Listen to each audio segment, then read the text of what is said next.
The migrant bus operation may be costly, but it seems like it's paying off politically for Texas Governor Abbott.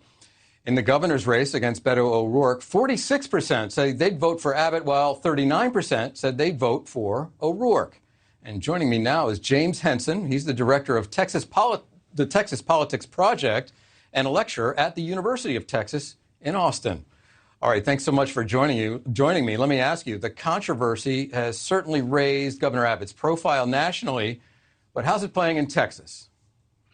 Well, so far, it's playing well, at least with the people that it's targeted at.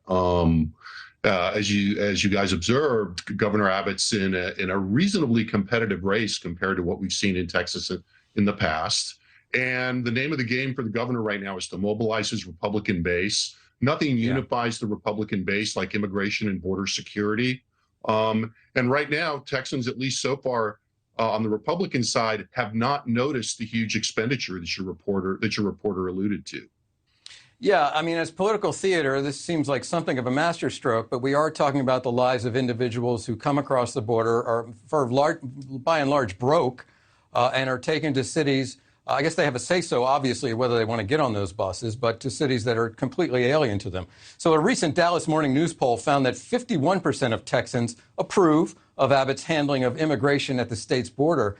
That seems like it's a majority, but it's not a big majority. And are there Republicans that think Abbott is too soft on the border, and what would they want him to do?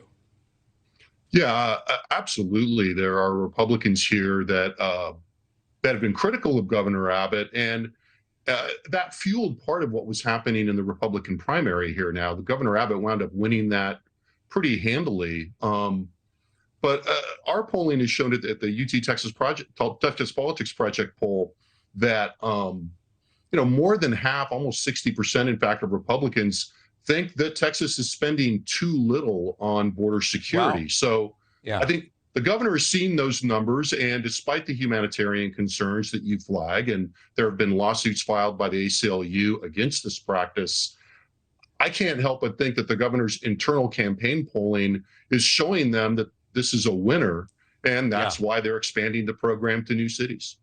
All right, very quickly, let's talk about his opponent, Beto O'Rourke. He's been missing in action from the campaign trail. He's been ill. How much is that hurting him, and when is he expected back? Well, I don't think that it's hurt Beto O'Rourke too much so far. He was really kind of on something of a roll prior to getting this bacterial infection that sidelined him for the last few days. We're not hearing a specific date on when he'll be back, but this race has been tightening. The UT Tyler Dallas Morning News poll that you showed is kind of on the outside of where the polling has been. That race has been about a 4 to 7 or 8 point race.